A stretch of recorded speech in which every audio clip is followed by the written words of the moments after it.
Corso and Catone.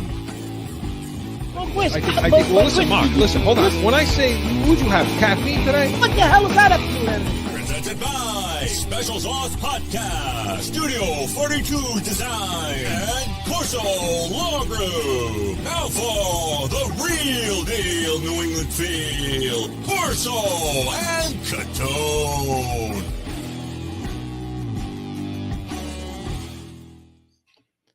Welcome into Corso and Catone, the real deal New England feel. I'm Corso. He's Catone. Joe is in the booth, and you're with us on YouTube, listening on iHeartRadio, Apple Podcast, or wherever you podcast. And check us out on Twitter, of course, Mark, our heated hotline, 855-313-PATS.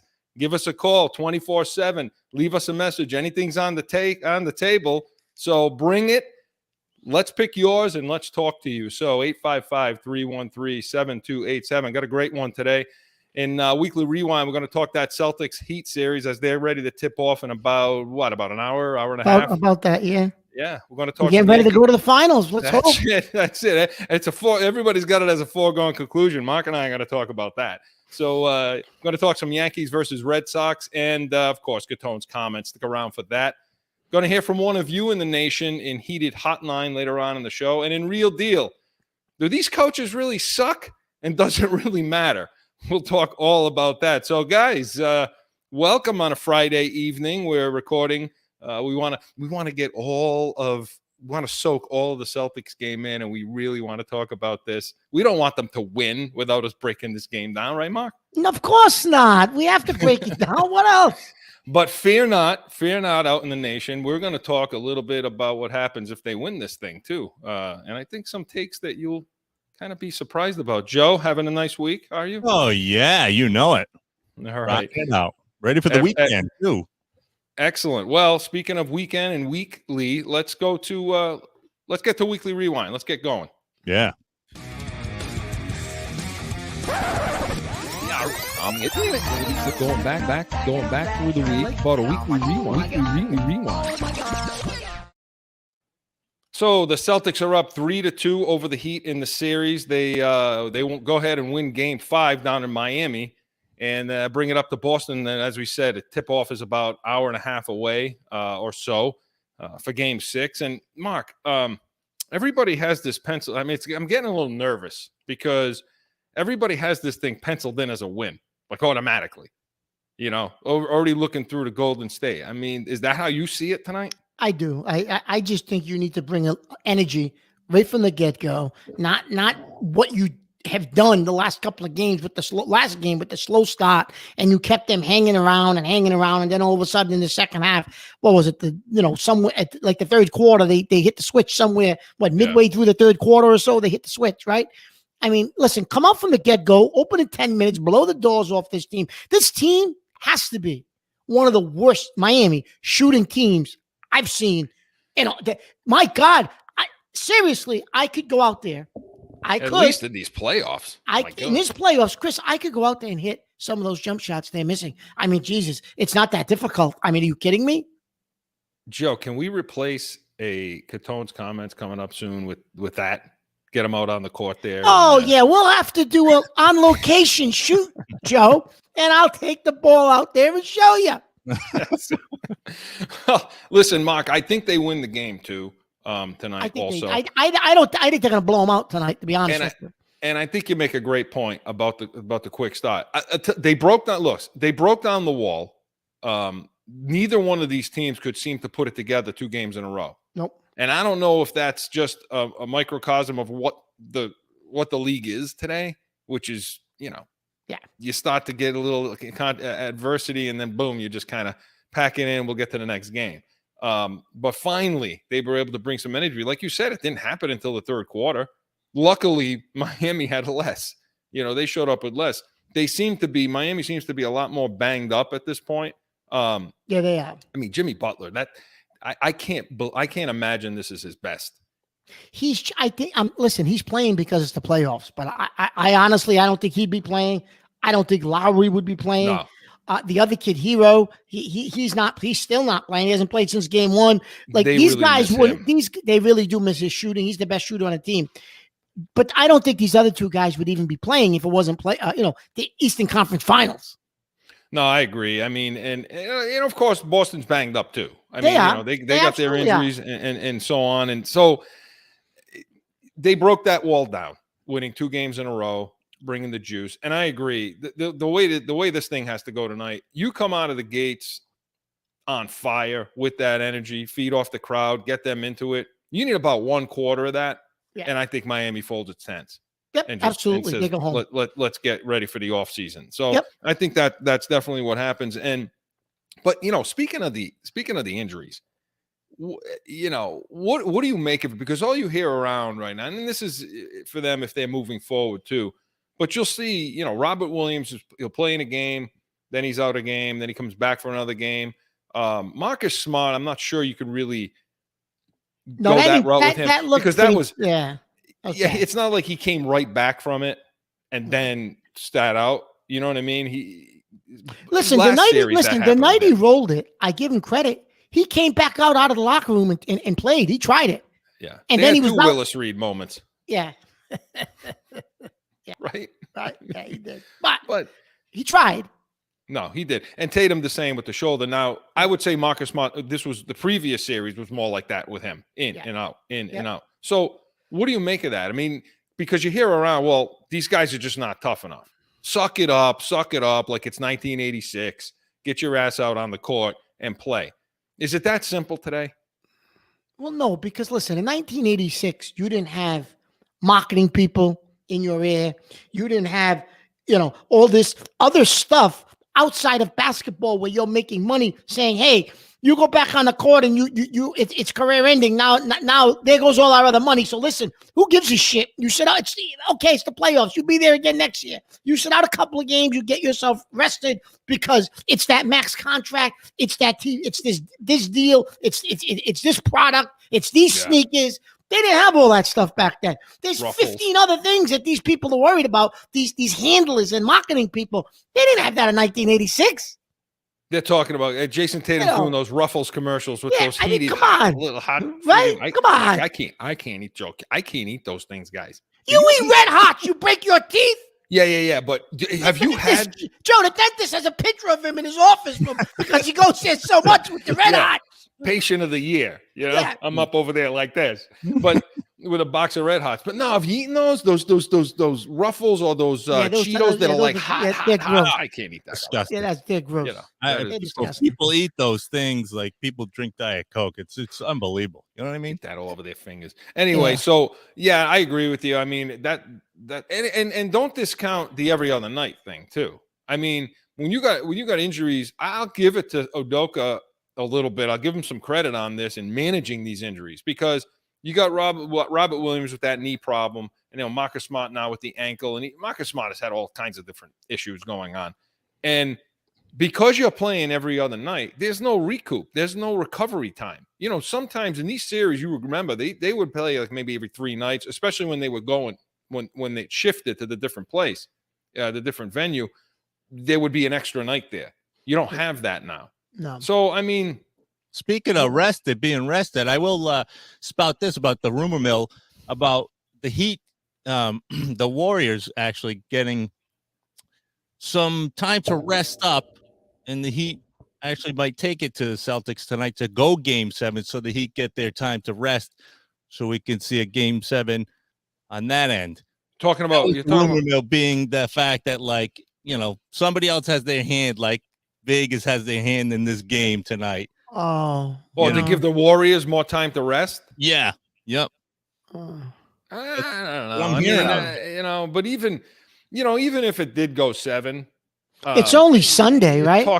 You're talking about maybe a couple of days. But if they close it out tonight, they're pretty much on an even playing field, and they don't tip off. They don't start that next series. The final start Thursday. It's Thursday. Okay. Next Thursday. So you have plenty of time. Both teams are going to have enough rest. So, okay.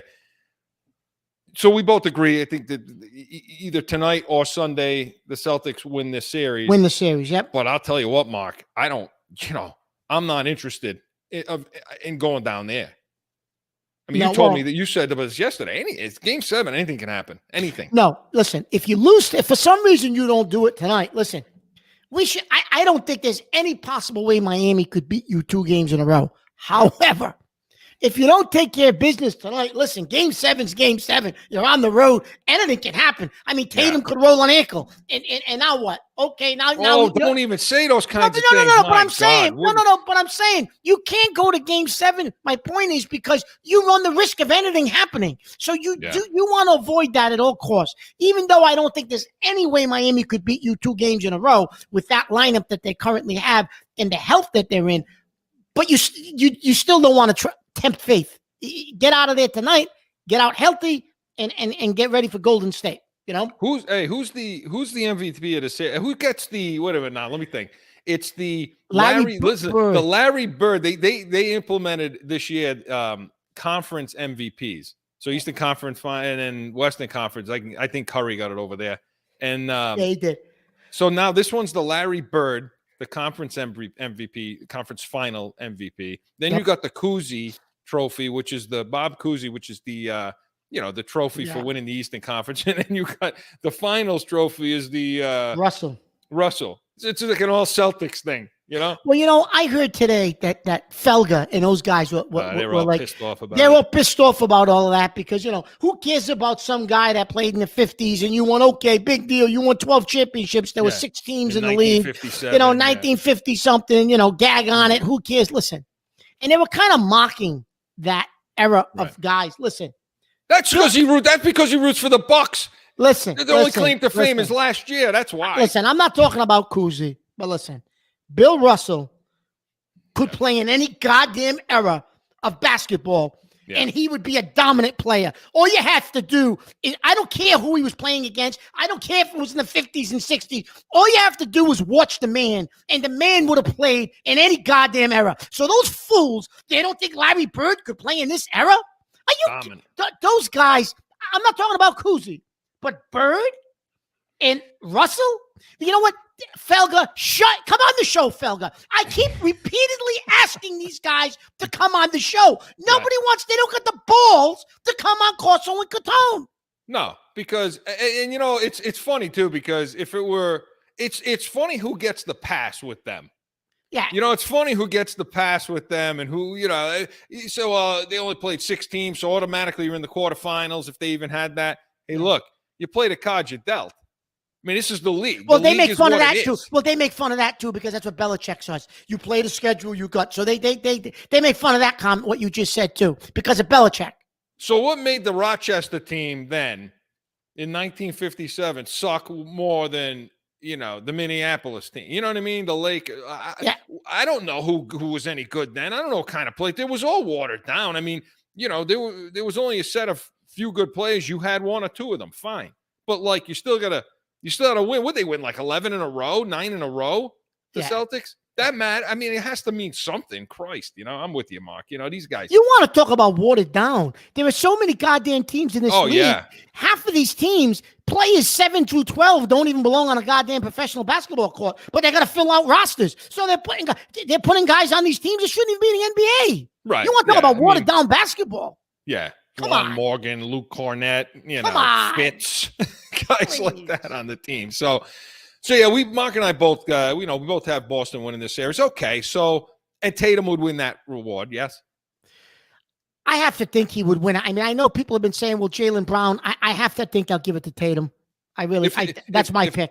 If this were an award for the entire playoffs up to this point, I got to tell you, somebody who should get a couple of nods a couple of votes is Al Horford's been, if not points-wise, but he's been fantastic. Oh, yeah, he's been playing defense. He's been getting rebounds. Yeah.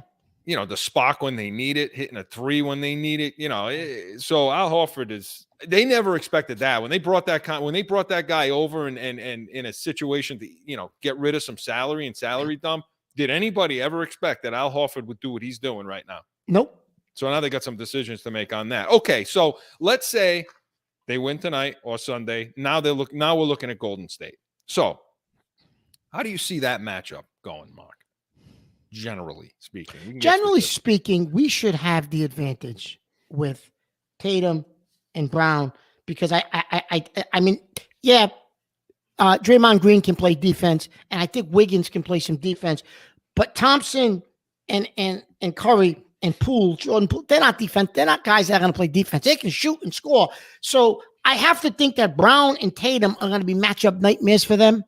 So I have to think we'll have that advantage with those two guys. And if Williams can get a little bit of a break until Thursday and try to get a little bit healthy, I really don't think they have anybody underneath that can play with us. Yeah. I would give the advantage in this series to the Celtics if against Golden State. However, before I'm going to say this one thing, they better bring the defensive intensity like they had against Brooklyn. Tatum was all over the court on Durant and switching, and they better bring that intensity because they haven't had the defensive intensity in this series against Miami, but Miami stinks. They can't shoot from the outside. In this particular series, do you know how many wide open shots Miami has had and they can't hit? They can't hit. Same thing with Milwaukee. Do you know how many wide open shots Milwaukee missed in that series? Yeah, the series went 7 games because of Giannis in Milwaukee's inside game. But the perimeter shooting, the intensity as a Celtics perimeter defense was not there. Thompson, Curry, and this kid Jordan Poole will absolutely assassinate you if you just give them wide open jump shots. So they're going to have to bring the defensive intensity, Chris, because this is a totally different offensive team. And I don't think Golden State is getting enough respect on what they could potentially do on offense if you don't raise your defensive intensity. Right, because Boston was forcing these teams that isn't their game. That 3-point, you fall into the trap against Boston of trying to match their 3-point. But Golden State can do it if you give them those shots. If you give it to them. Now, I will say this to me when I look at this defense for Boston, what I feel good about is the fact that they can guard up at that perimeter. They can guard, and here's the thing: they don't necessarily have to get over and under on these screens.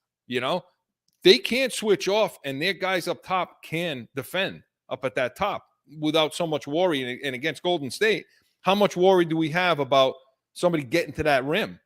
See, now, so when you look at that now, with switches and things like that, who are they trying to free up? Well, they're trying to free Curry up to get to his spot and put up his shot. But I think, given what we have up at the top there, I think they can. I think Jaylen Brown's probably the weak link there. If I had to pick a guy, right?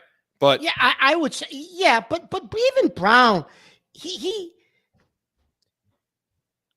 not. Brown can play defense. That was supposedly his thing when he first came out. He was a defensive guy, right? Yeah. Yes, but he hasn't been all that stellar in the playoffs defensively so far. So, Mark, who's guarding Tatum then? I mean, you can't put Draymond Green on Tatum. Are they going to try to put Wiggins on him? I don't know.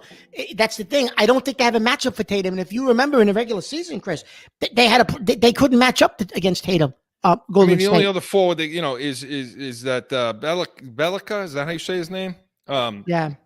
I don't know, but Draymond Green is not fast and not quick enough. No, Draymond Green. I think they're going to have to put on Brown and he'll try to physical Brown up a little bit and knock Brown off his stride and things of that nature. And Green might get in foul trouble quickly, but I think he might be able to try to play physical with Brown.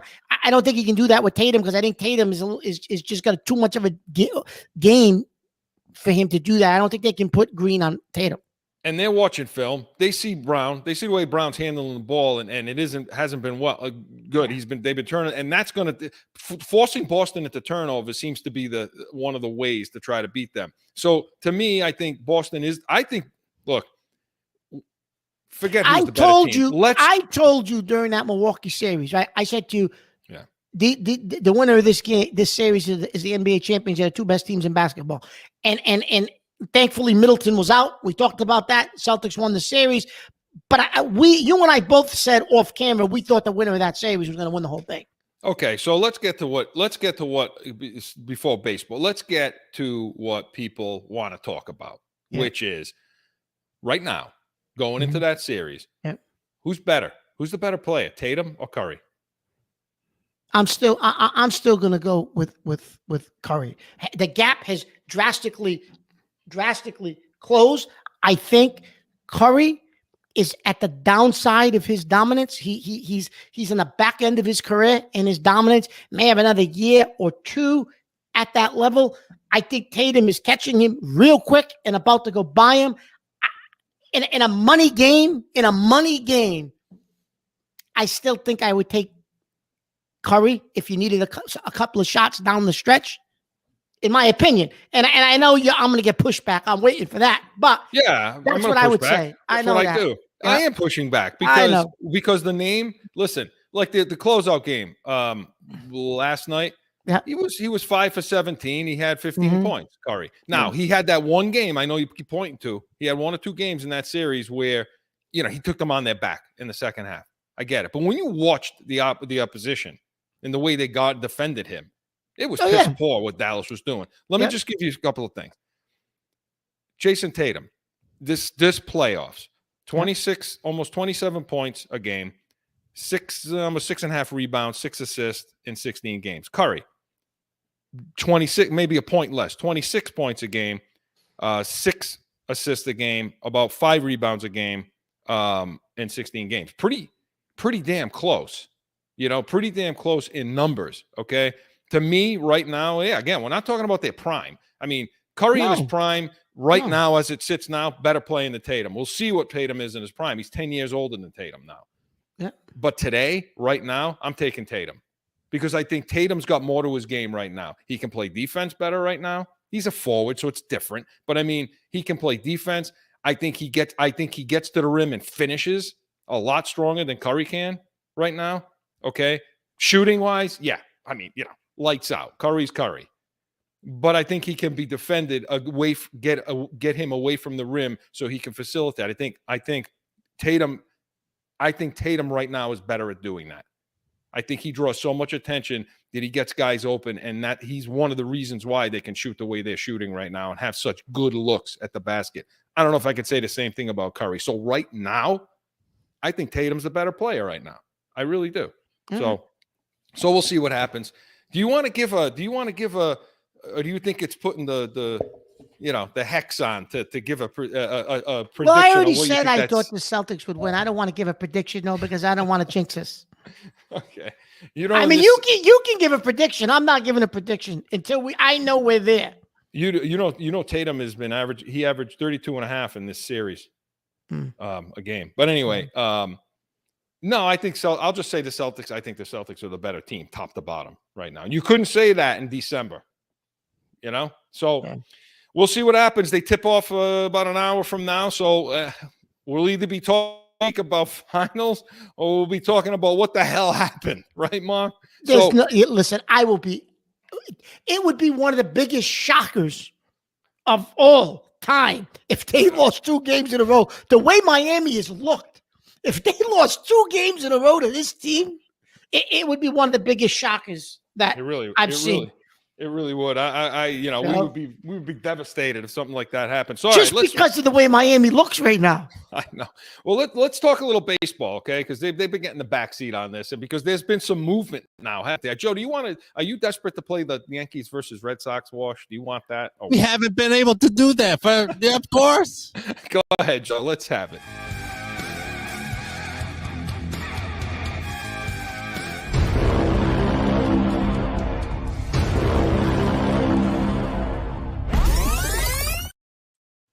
So listen, we could talk Yankees first. That's fine, but Boston's been making a real push here. We'll talk about the Red Sox. Listen, you sound like the rest of these guys. They're making a push. They're still 10.5 games out. They are, but Mark, you got to admit.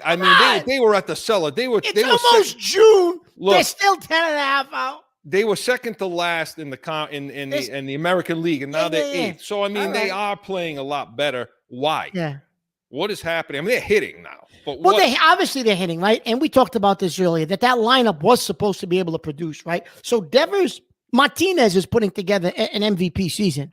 And no one's talking about him for some reason. No one's talking about I don't know why no one's talking about JD Martinez. Like, he's putting up MVP stats right now, And I know everybody wants to talk. See, it's the friggin' narrative around here because they're gonna try to make the what the management has done look good and look better. So they got to put the spin because I know you're gonna talk about the guy that everybody wants to talk about now, and forget about JD Martinez. But Martinez, well, you're just like playing you just wants to MVP dump all over me today, baseball. You know? But so Devers, Martinez, Bogarts. Story's been hitting, right? He's gotten hot, and they're beginning to get some timely hits, not consistent hits, but timely hitting from guys like Kiki Hernandez, who's still batting in the low 200s, but they're getting some timely hits from guys like him, guys like Verdugo. So they're still not hitting for average, but they're giving them timely hits. So there's games where they've got like 7 guys that are producing because of the timely hits of those guys. Where at the beginning of the season, what do they have? 2, 3 at best. Right. Yeah. And so they couldn't sustain enough offensive momentum to score enough runs. And they've been getting the bullpen's been pitching a little better, right? The starting pitching was never the issue. No. It was once you went to the bullpen, but the bullpen's been playing better, right?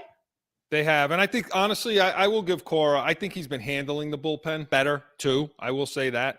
Or maybe just the analytics are falling right for him right now during this stretch. But, yeah, hitting is – you're right. It's been timely. Mark, they've been wiping teams' ass for them. Yeah. I mean, they've been scoring a ton of runs right now. Can they maintain that? No, nobody's going to maintain 16 runs. I mean, that's not going to happen. But we also said at the beginning of the season, are they really going to be as bad as they are? No. Now, I get it. What you're talking about, what everybody's talking about, Trevor Story. Okay. So, and I'll just give you my take because you're going to dump all over it anyway. So let's Joe, I have to, Joe. let's talk about that. Now, listen, and I don't. It didn't. Listen, I was good with your Tatum comment. I didn't dump all over you at all. Yeah, that's because I'm right. That's why. Oh, listen, we'll get into that. You think Curry's a better player right now than Tatum? You're blind. Then I don't know what you're looking at. Listen, I just said I didn't dump all over you. We'll get into that at a different time. But listen, Trevor Story. I mean, he's had a great stretch. They're 8-2, like you said, in their last 10, and he's a big reason. He's a big reason for it. But Martinez and Devers, I don't know so much about Bogarts right now, but I think Story is playing really well. And for me, I'll let you go to the baseball side of it. But from the human side, as people, a lot of times you don't ever hear this shit. But these guys are human beings, right? Mm-hmm. I mean, so think about it like this, because you have children, don't you? Yeah. Okay. So in the this guy has a kid about a month and a half ago. No, just hear me out, okay? What was it like when you had a kid? So there's no sleeping. Oh my God! Hold on. You're gonna blame that? I'm not blaming it. I'm saying that this is what I'm saying. You're just like all those guys on that show. That's not even the human being element of this doesn't count. This dude probably hasn't slept. What do you think he's not? What do you think he's pushing it off on somebody else to do? He's got to pull his weight. He probably hasn't slept. He probably hasn't done any of that stuff. His focus is other places, right? Now it's a month and a half later. I got to imagine the dude's I'm not saying it's 100% why he sucked from the beginning, but you got to admit there is a human side to this thing. I mean, how would you feel? This guy's trying to play professional baseball right now. I couldn't even see straight. My kids came. Can you imagine? So to me, there is some of that. But then tell me why he's playing better then. Well, first of all, if you look at who they've played, the pitching, and how they've pitched him, look at the pitches he's hitting. They're all middle plate in. He still hasn't shown me he can hit anything on the out of half of the plate. Go the other way with a pitch, or fight those pitches off rather than striking out and force them to come back to the middle of the plate or inside to him.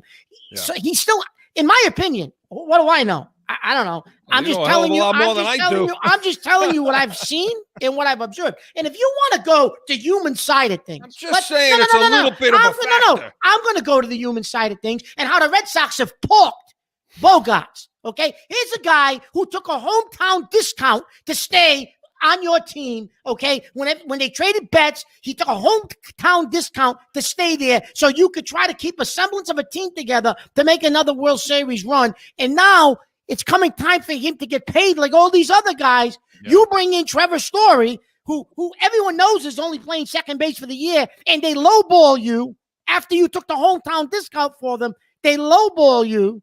They're going to either trade you or let you walk, and then they'll take whatever money they saved and try to give it to Devers to save him. So you want to talk about the human side of it. It's amazing that Bogarts is playing as well as he's playing. Yeah. He went 1 for 5 last game. He was batting like 330, almost 335. He went down a little bit because of last night's game. 319 right now. But he was batting over 330. It's amazing. You want to talk about the human side of the game. They stuck it to him, and they're sticking it to him, but he's out there performing. Yeah. Yeah, So, he's not hitting a ton of home runs, but he's got 52 hits. That's pretty damn good considering what you're talking about. Now, listen, I agree. They've screwed him. So is it fair to say that the goal for the organization or the plan is to hope that Story continues to play, and maybe he does start hitting that outside pitch? Because Bogarts is gone. They're not keeping Bogarts. So they can use the narrative, like you say, of, hey, we had to pay we had to pay Devers. We couldn't pay both. Absolutely. That nonsense. We couldn't play. Yes, you can pay both a $200 million payroll. Sure, you can. You're just not. What the hell are the Dodgers doing? They're going to know they're playing the Bob Kraft game, the Bob Kraft and Bill Belichick game. Right? He just woke up, Mark. He just woke up and heard you, Bob. They're playing the Kraft game. They couldn't pay Brady the $40 million, $35 million because they had to pay the rest of the team. But that's their hope. Their hope is say, hey, you know what? And I think that they're going to use the whole. I think Trevor Story's a better shortstop at this point than Bogarts. Therefore, we get our hitter with Devers. We don't have to pay Bogarts. We paid Story already. Maybe we can put a little focus on first base if the prospect isn't quite what we think he is. Right? Yes. Yep. Absolutely. Yeah. That's what the team's going to want you to believe. In the meantime, that's what they're going to sell. That's what they're going to sell. If Story goes in the toilet, where they're in that whole narrative goes away. And how about now the Yankees now have come back to reality a little bit? Yes. They have. And the Yankees now are facing 6-4 in the last 10. Yep. And they're facing what they face every year. Mm-hmm. Chad Green, IR, right? For the season, done. Yeah. Tommy John, right? All of a sudden now, Stanton, his calf tightness. He's on IR. Every damn year, Mark. It's calf tightness with him every year. Same calf. Okay. Right. So now who knows how long last time he had that, he was out over a month. So who knows how long, and he was one of their best hitters, red hot.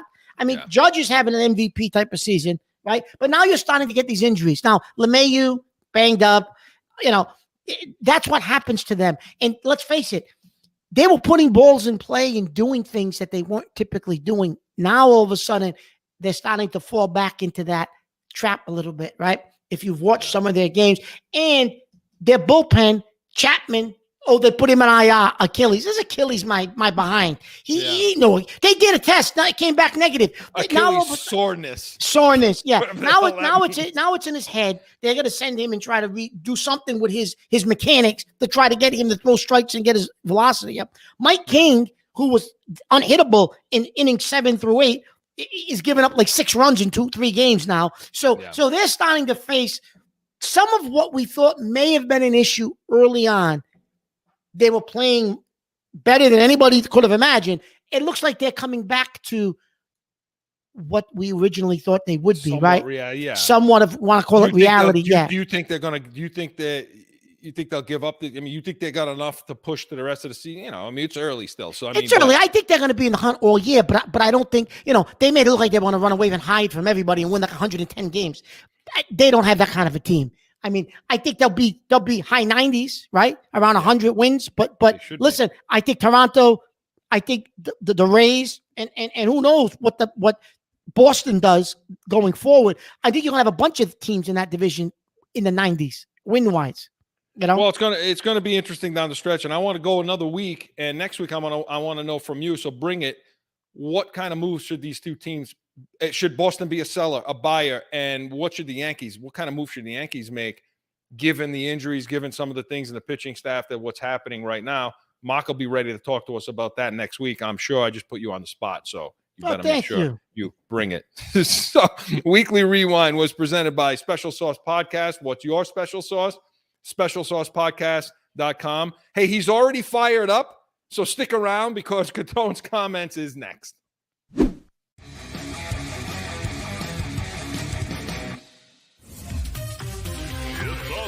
Special Sauce Podcast. You liking the song? The sauce is good, huh? Easy startup, finance, train them, trust them, and let them lead. With your host, Marcus Aurelius.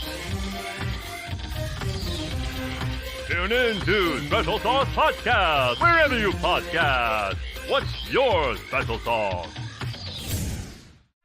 Time for CATONE'S COMMENTS!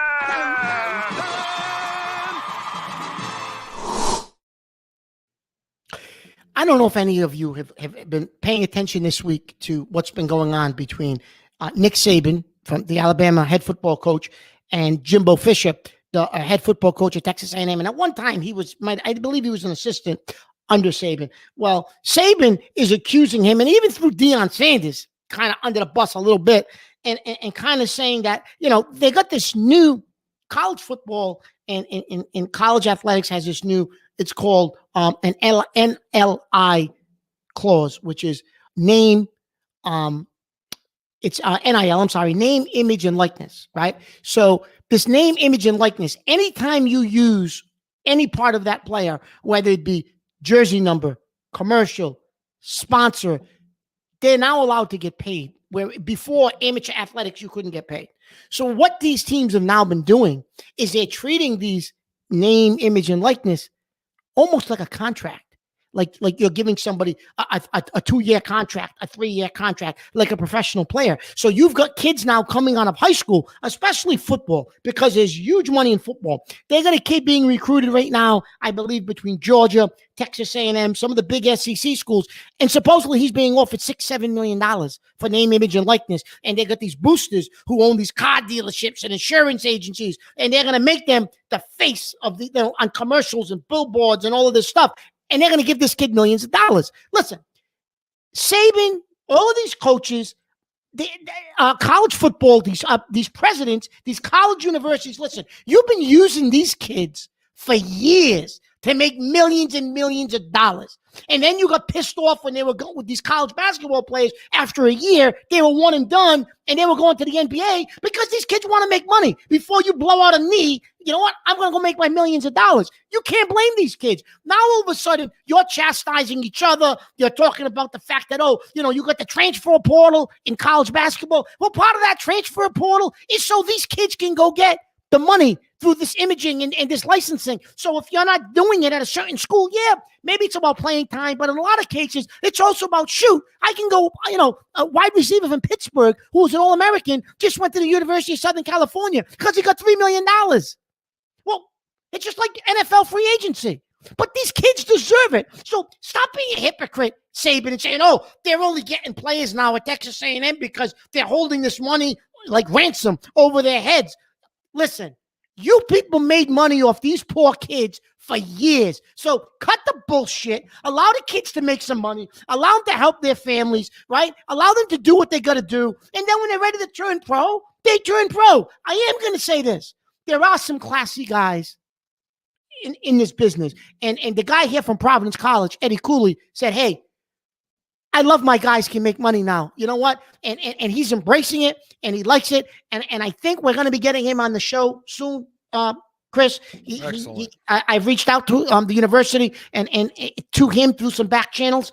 But anyway, so this is disgusting that these people like Saban and all these hypocrites, like you're making accusations against other coaches, other teams, other universities. Listen, it's NFL free agency. It's free agency frenzy. Hey, go do it and let these kids make as much money as they can make. Yeah, because, I can't, Mark, I can't agree with you more. There's not a hell of a lot I'm going to be able to say on this. And to tease you have a son that's playing high school football, and right. If he's recruited by a D1 program, yep, that's going to come into play for you. So obviously, as an attorney, you'll be able to negotiate the best deal you can get, right? But that could come into play. If he's a D1 athlete, that's going to come into play. I have no problem. I have no issue with these kids trying to, get some of theirs. No problem. I've had this thought for years and years and years about this. And when I was in law school, I wrote a Title IX paper as my senior thesis or whatever. So, I've paid attention to these kinds of things for a long, long time, and the money aspect of funding and what's coming in. Listen, Saban, this is the Belichick side of him. I don't like this part where it's all mine, it's all me. That's it. I mean, he wants every player, every recruit, and he's worked his ass off to get that done. Fine, good for you, excellent. Now some other guys, you're not going to call my guy out, Dion. That's my guy. Don't call him out. I knew that would get you. Yeah. That's irritating. But you know what? Again, I don't have a lot to say on this. Mark's 1,000% right. And as far as I'm concerned, it's 2022. Okay, these kids are putting it out there every friggin' week. Their bodies, their minds, everything. Why not? Why shouldn't they get paid? What is the big scar? I don't understand it.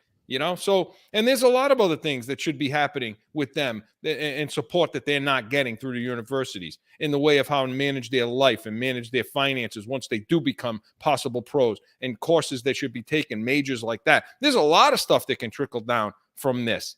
But yeah, Saban, shut up. Yeah, shut up. I'm Mark, I'm with you. It's a good point. Mark, I'll tell you what, substantively, one of your best Catone comments to date. Every show off, Joe. Whoa, I gotta mark it down. Substantively speaking, I will tell you that is excellent. Joe, he take don't today. like my driving manual takes. Check the weather. No. It's gonna snow. Check the weather outside. It's snowing. And by the way, Joe, to just to follow up, lane splitting with motorcycles is legal in Arizona. Just so you know. Yes. From last week's show. And It is. If you know that it was legal. a real thing. Now it's legal. And if you don't know what I'm talking about out there, shame on you. Go back and listen to last week's show. Catone's Comments was presented by Jag Media Productions. And speaking of you, we want to hear from one of you right now in Heated Hotline. Joe, are you prepared? I'm prepared. Let's do it.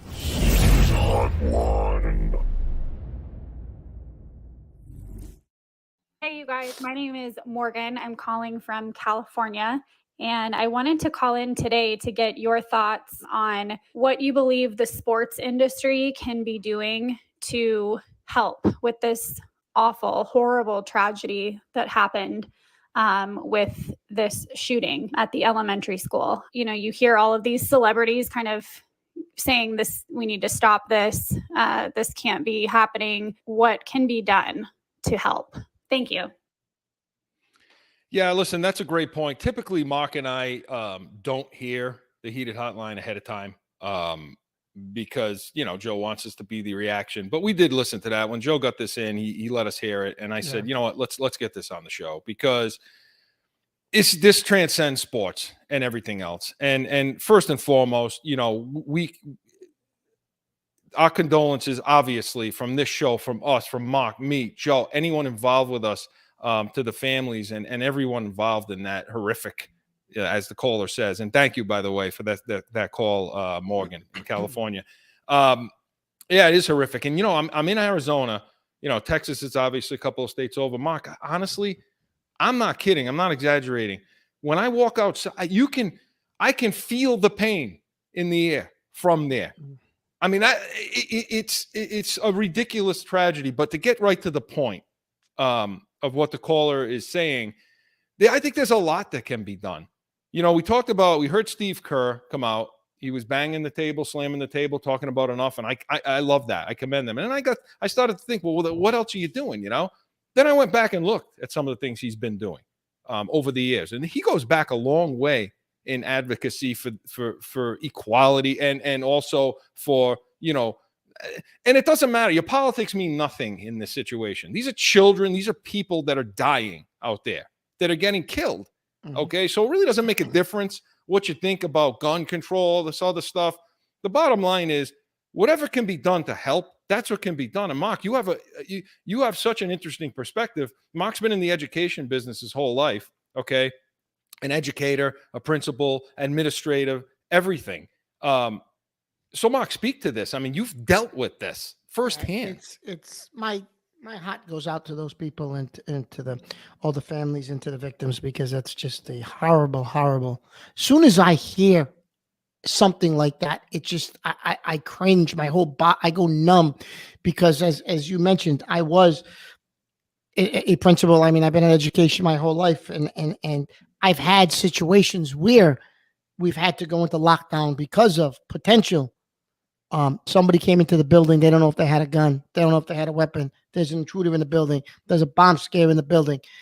So when that happens, you have to go into lockdown, protect everybody in the building, not knowing what you're walking into. So at that point, I got to assume that the building went into some sort of a lockdown. So the kids obviously knew, everybody knew there was something potentially happening. And what goes through your mind in that situation, unless you've actually been in the middle of it, I can't, it's almost not describable, right? What's going through your mind.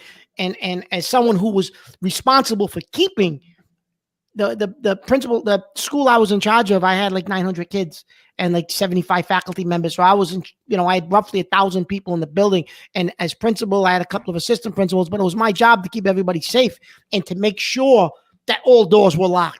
Everybody knew what the protocols were if you go into lockdown. What does that mean? And you had to coordinate with police and emergency management. And I've got 3 levels of training through FEMA in emergency crisis management. So those are things that you have to make sure you're always prepared for. And it's really, really something that until you experience it, then when I got into upper administration in central office, there was a tragic shooting outside of one of our high schools, and I, because it was very close to where my office was, I was able to get there pretty quickly at the time, and I was there watching the young man, lose his life and be put in the ambulance, and it's something that I will never, ever forget. But that was nothing in comparison. I mean, it was horrific, but compared to what just happened, he shot over 100 rounds. They said of. So I know I'm going on, but to your point, Chris, there has to be something we can do as a society. As these sports figures. I know they've suspended games before.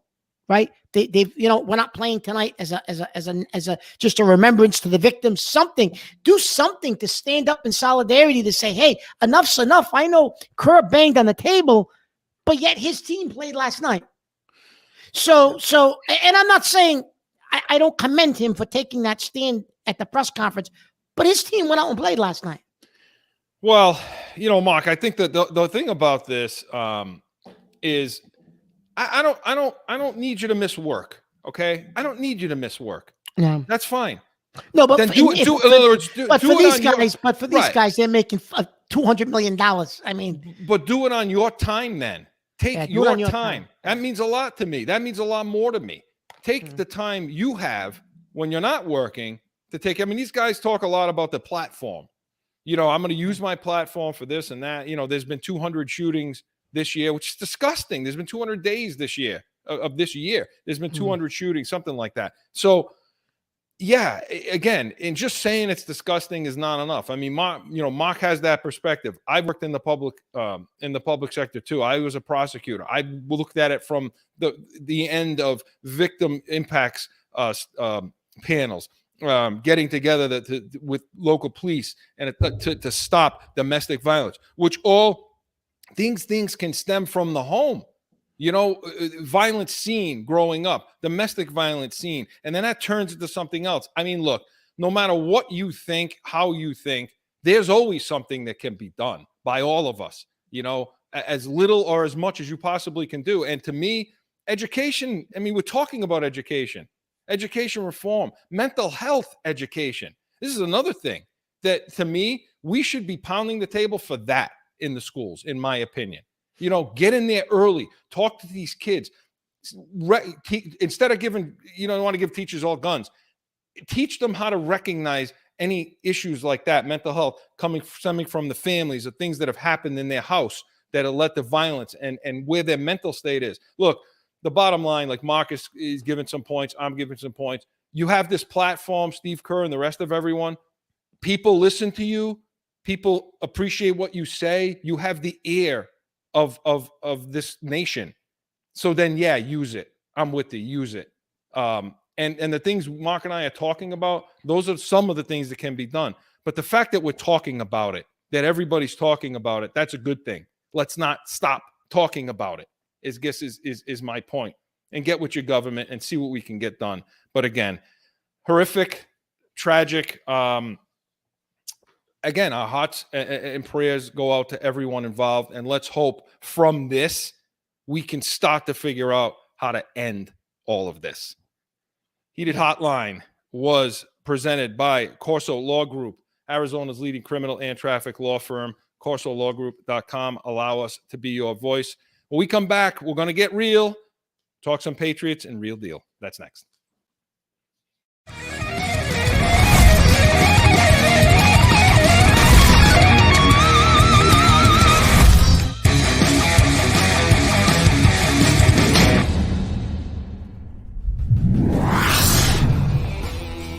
It's that time again for a timeout for a message from one of our sponsors. No one ever thinks they will be in the need of a criminal or traffic lawyer, but things happen. CORSO Law Group is Arizona's leading criminal and traffic law firm. Their 20-plus years experience and attention to detail has helped thousands of people all across this great country who found themselves in a situation in Arizona. So whether it's a traffic ticket or if you need reduced DUI or more serious issues, call or go online to CORSOLawGroup.com and talk with these expert attorneys who I know will help you.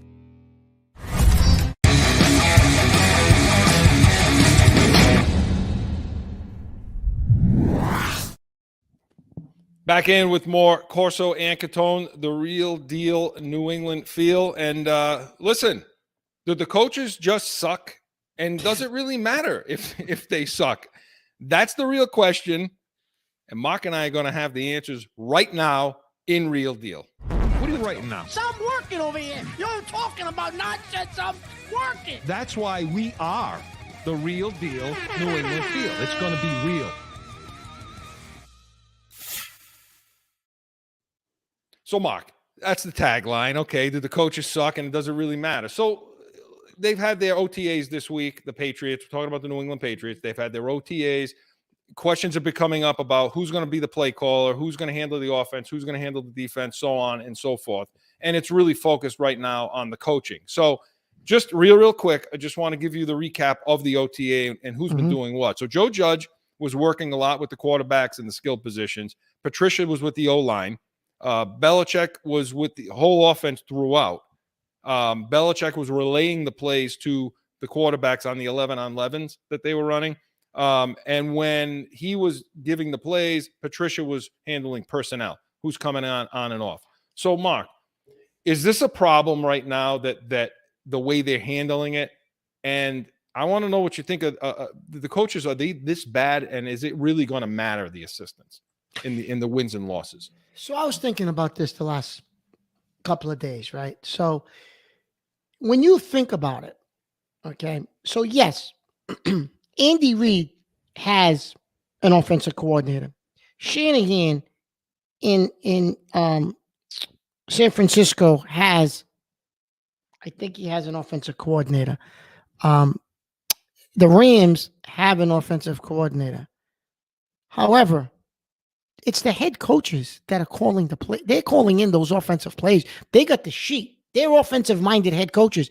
Belichick's just always been a defensive guy. So we don't think of it like that. But there's a lot of teams that the head coach is controlling the offense of plays and doing that, even though he may have an offensive coordinator. The offensive coordinator is the guy who's really working with the quarterback and some of the skilled position players, but mostly the quarterback. But he's calling the plays. So, I mean, if Belichick's going to call the plays, I mean, these people are making it seem like, oh, my God, what the hell's going on? There's a lot of coaches around the league that call the offensive plays for their team. The problem I have is I don't think you can leave the damn defense up to the coach. Like, I think Mayo's capable, but he's got his damn son involved. That's what I'm concerned about, because if he is taking control of the offense, how much time can he spend with the defense?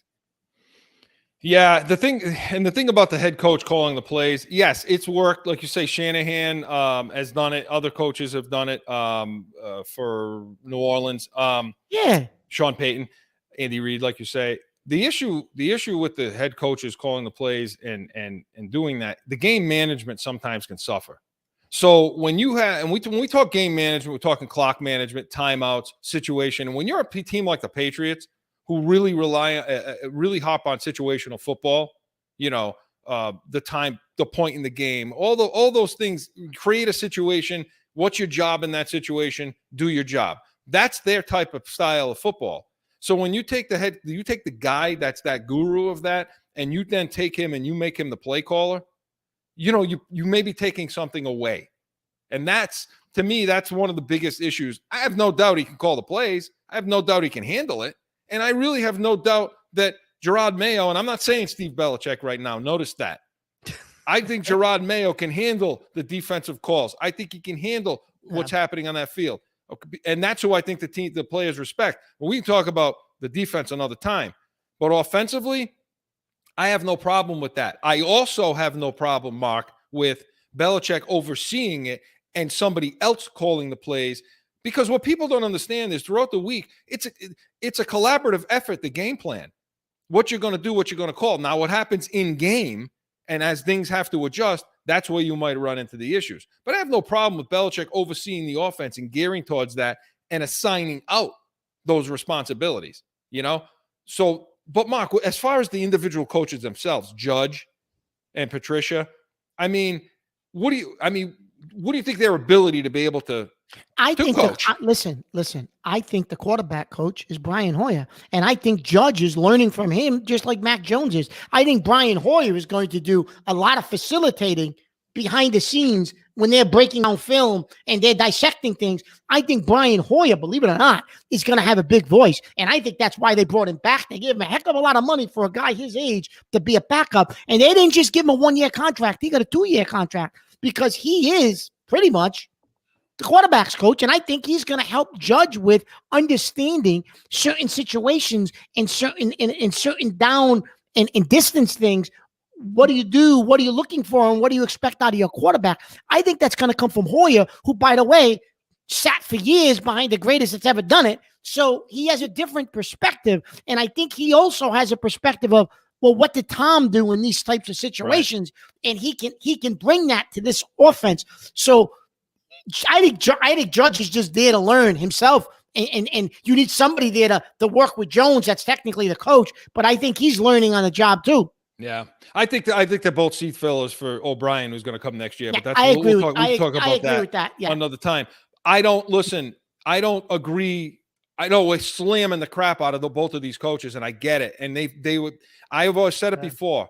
I think they're horrible managers of people, meaning head coaches. But I think they're good coaches. Look, don't forget, the Patriots always were top 10. We didn't like his style of defense, okay? But they were always in the top 10, and they were always in the top 5 in scoring. Brady didn't play on that side of the ball, okay? Patricia had to have something to do with that. Special teams. Our special teams were always the best in the league. Joe Judge was a special teams coordinator. You're going to give that all to Belichick? You got to give this guy some credit. So I think these guys can coach. Can they coach on the offensive side? I don't know. I think they're seat fillers. So this slamming the crap out of them before we even play a game, and you and I have done it too. It's entertaining. But let's see. And the players, Mark, what do they put? The players seem to be upset. Are they upset at what's going on, or are they upset at the fact that they're 25 years old and all they keep hearing every day is these guys suck, these guys suck, these guys suck? Which is it? Yeah. No, I don't. No, I agree. You're right. I don't know. I think the players are frustrated probably by everything they're hearing and everything that's going on. Listen, bottom line, here's the problem with this team. Bottom line. Forget the coaching, forget all that. As you look at this team, I just think that there's a lack of talent on this roster. Because of how it's been organized, managed, cap controlled, there's a lack of talent for 2022 on this team. Where they can go with the construction of their team and the schedule they're facing, that's the issue. I don't think it has anything to do with the coaching. I think it's they got a lack of talent on this team. Right. And there's a lot of question marks about guys that we haven't seen yet. We've never seen them play. Real quick, because we only have like 30 seconds. Give me a takeaway from, and next week we're going to talk more about the OTAs. Yeah. But what'd you take away from the OTAs, if anything? What I did take away from the OTAs, and I'd love to get into the receivers. I'm not going to. But Mac Jones, in great shape, looked like he had more velocity on the curl routes and on some of his passes, got himself in shape and worked with House. Now everyone is saying, yeah, he worked with Tom House during the offseason. The kid wants to be a great player, and he's putting in the work to be a great player. I really cannot wait to see what he does this year. Yeah. Because I think he's going to, really. He just is going to have to gain a little more bulk to withstand the heat and the hits. And listen, some other things. We're going to talk next week. Jack Jones has evidently looked good. I got some things to say about. Yeah, we got to get into that next week. Mock's got some things to say about the wide receiver position. The only thing I will say is in OTAs, shorts and t-shirts, you can really tell more about the offense and their progress than you really can about the defense and their progress. And listen, come back next week. I promise you, we're going to talk about that and so much more. So, guys, that's it. Real Deal was presented by Special Sauce Podcast. What's your special sauce? SpecialSaucePodcast.com. Guys, that's it. We're at the end again, and we got to go. We want to thank you all for watching us, listening to us. Make sure you get on all week. Heated Hotline. Make sure you give us a call and leave us that message. Come back next week, 7 p.m. Eastern. We're going to talk, hopefully, Celtics in the finals. We're going to get back to Patriots and the OTAs. And anything you bring to the table, we'll be ready for it. We are the Real Deal, New England Feel. See you next Saturday.